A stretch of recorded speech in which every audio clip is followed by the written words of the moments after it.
My son ended up plowing the heck out of me on vacation.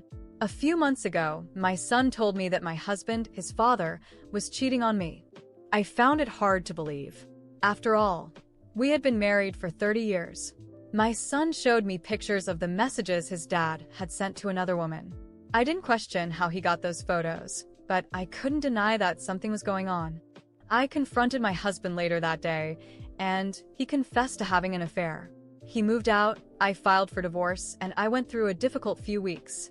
I didn't know how to move forward. It was totally unexpected, but he had to take care of his own family. My son visited me almost every day, and that was very comforting. After about a month, I was feeling better, and my son suggested we go on vacation together. He had seen last-minute offers on TV, and I was happy to join him.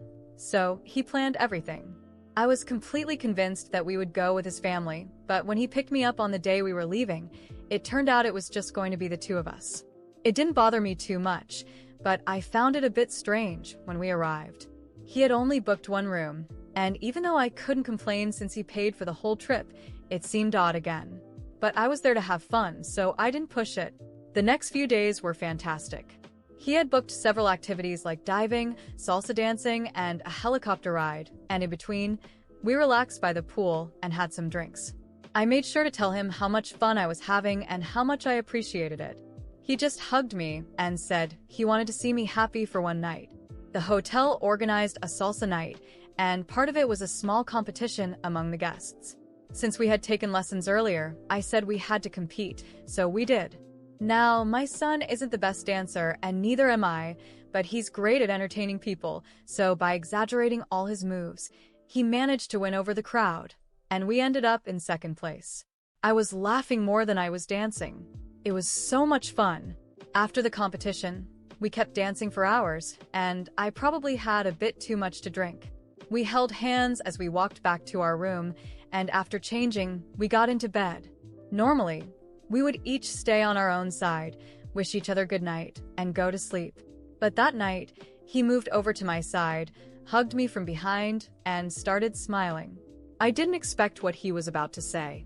That night, as my son hugged me, something was definitely off. The intensity of his touch, the warmth of his presence. It felt as though he was carrying a secret too heavy to keep. At first, I attributed it to the stress of our family situation. The recent divorce, my husband's betrayal, and the way my son had been forced to grow up too quickly to support me. But as he got closer, I sensed there was something more. Something he wanted to tell me, but seemed hesitant. "You know, Mom," he began, with a voice that wasn't his usual one. It was more serious, almost melancholic. "There are things about Dad that you don't know. Things he did, and that I've kept to myself for a long time." I stared at him, confused. "What do you mean?"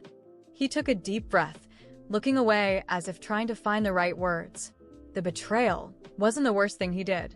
I found out something long before that. Something that changed everything for me, and that I kept secret to protect you." The room seemed to shrink around me. I felt my heart race, fearing what would come next. "What did you discover?" I asked, my voice low, almost a whisper. He looked at me, his eyes filled with a pain I had never seen before. "Do you remember when I was 4 and I disappeared in that park?" Immediately, the blood drained from my face. Of course, I remembered. Those days were the worst of my life. He vanished out of nowhere and was only found days later, disoriented and without memory. The relief of having him back was so overwhelming that I never questioned the story. "I wasn't kidnapped by a stranger, Mom," he said, his voice trembling. "It was Dad." The shock hit me like a punch. I wanted to say it was impossible, that he was confused. My husband? The man I thought I knew so well? But he continued, not giving me time to absorb the revelation. He took me to a house outside the city. He said it was a game, that I couldn't tell anyone. He kept me there for days, and when he brought me back, he made me promise I'd forget everything. And for all these years, I've tried. I really tried to forget, Mom, but I never could. I felt the ground collapse beneath my feet. It was as if the reality I knew was being torn to pieces. But why? Why would he do that? My son lowered his head, clearly struggling with the memories. He was involved in terrible things, Mom. He was a dangerous man, far more than you ever imagined. He took advantage of people. People disappeared because of him. I was just a kid, but I saw things a child should never see. My mind was spinning. It couldn't be true.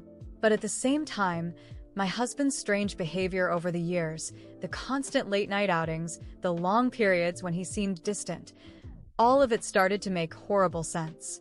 You're saying that your father was a criminal? I asked, my voice trembling, hoping I had somehow misunderstood. He nodded, his eyes filled with pain. Not just that. He was a serial killer. My entire body froze. That phrase echoed through my mind like thunder. What? I managed to murmur. During those days I stayed with him, he would take me to places. I saw him hurt people. He never let me get close, but I knew what was happening. I knew something terrible was going on. He said he was doing it for justice, that he was cleaning the world of bad people.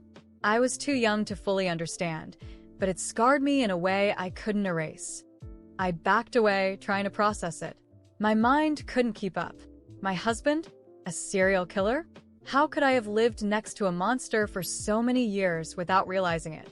But why didn't you ever tell me before? Why did you keep this secret? I asked, my voice cracking. He said that if I told you, he'd come after you. He said you'd never believe me and that I'd lose you forever. So, I stayed quiet.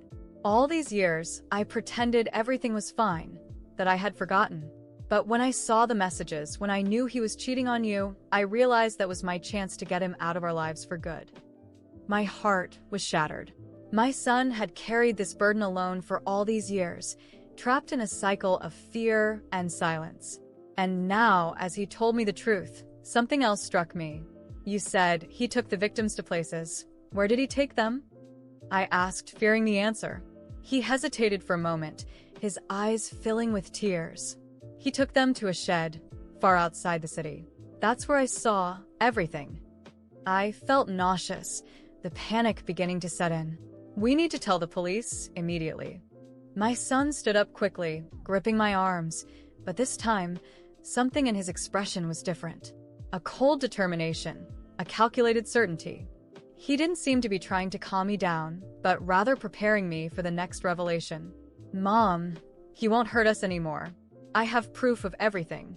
I took secret photos. My mind froze for a second, trying to process what he had just said.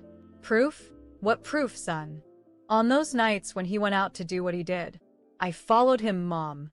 I followed Dad to the shed where he took the people. I waited for hours until he started his activities. And when he was there, in the middle of it all, I took pictures. I captured everything. The victims, the shed itself, and most importantly, him. My eyes widened. It was hard to imagine my son, still so young, following his criminal father into such a dark and dangerous place, all to gather evidence. You have photos of him there? Of what he did? He nodded, his expression serious. Yes, I took pictures of everything. I hid far enough so that he couldn't see me, but close enough to record every detail. I have everything we need to incriminate him. The relief I felt, knowing he hadn't done anything drastic like killing him, was immediately replaced by another concern. But what now? What did you do with that evidence? That's when he revealed what he had planned from the beginning. I confronted him. I went to Dad with the photos. I showed him everything. I told him that if he came near me or you again, or if he tried anything, I would turn all the evidence over to the police. I threatened to expose everything, his crimes, the shed, the victims. He knows that if he tries anything, it's over for him. A mix of fear and relief rose within me. And what did he say? Did he believe you? He had no choice, Mom. I showed him the pictures. He tried to intimidate me, tried to turn the situation around like he always does, but I was ready. I told him that if he made any move, I'd release everything to the press and the police. There's no way out for him. He knows he's trapped. My heart pounded in my chest.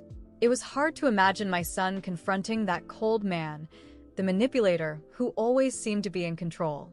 Are you sure he'll keep his distance? Yes, he replied, his voice firm. I told him that if he even thought about revenge, his life would be ruined. And he believed me because he knows I'm not bluffing. Now it all made sense. My ex-husband's distant attitude during the divorce, his decision to leave without a fight.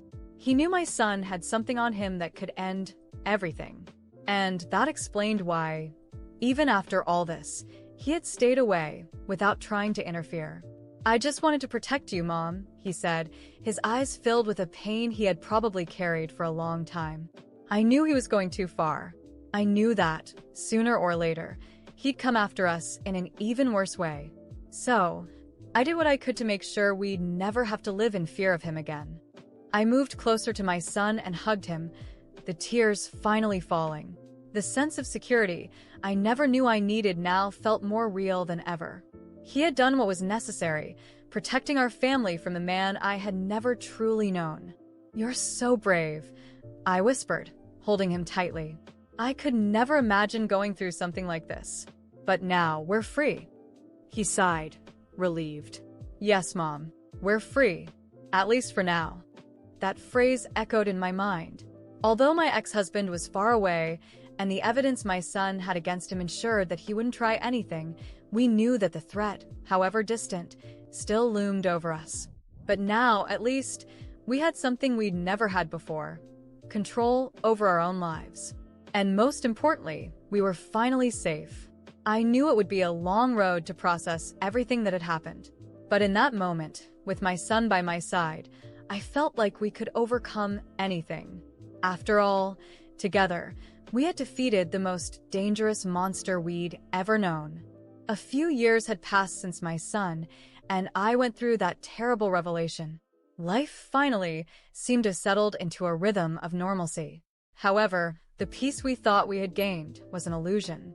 The first sign that something was wrong came on an ordinary day when I discovered that the photos of my ex-husband, the incriminating evidence my son had gathered, had been leaked. The sense of betrayal and helplessness was immediate. The images began circulating online, and the outside world grew restless, as if the monster from the past was returning to haunt us once again. My son disappeared without a trace shortly after the leak. There were no words, no note, nothing. His disappearance left me devastated and terrified. I knew he was in danger, that perhaps his father, even while imprisoned, could still have allies or a way to seek revenge. With the leak of the photos, my life descended into chaos. The media, the police, and even strangers started searching for me, flooding my life with questions and speculation. The protection my son had ensured, the security I had felt for all this time, was now in ruins. I was forced to live in anonymity, moving from city to city, changing my identity. The fear of being discovered and the anguish of not knowing where my son was became my constant companions. Each day was a battle. The constant stress and the guilt of not being able to protect my son began to consume my sanity. With every new false lead or sighting report that led to nothing, my hope diminished. Time seemed to drag on in a haze of despair. But then one day, after months of anguish and near resignation, something unexpected happened. I received a message on my phone from an unknown number. My mind was so exhausted that I hesitated before opening it, fearing yet another false hope. When I finally opened it, what I read left me paralyzed. The message said, "I love you, Mom. You're safe. Dad is in prison." It was as if time stopped for a moment. The words echoed in my mind as tears of relief and confusion streamed down my face. The message was brief, but enough to unleash a whirlwind of emotions. "Oh my God," I murmured to myself, trying to process the news. My heart raced, with relief and disbelief battling for my attention. I contacted the police, and after a period of intense scrutiny and verification, the truth came to light. My son was safe, hidden in a protected location. Somehow, he had managed to secure a place where he was safe from surveillance and the dangers he faced. He sent me the message to reassure me and inform me that his father's arrest was imminent and that he was already behind bars. Knowing that my son was okay and that the threat was finally being neutralized brought a wave of relief, mixed with sadness. There was much to recover, both in terms of our relationship and the life that had been upended. In the months that followed, I began to rebuild my life, slowly and carefully. Psychological support and new identities helped us cope with the trauma. Reuniting with my son and rebuilding our bond was a painful journey, but also deeply rewarding. I found myself smiling again, knowing that despite everything, life had a way of healing.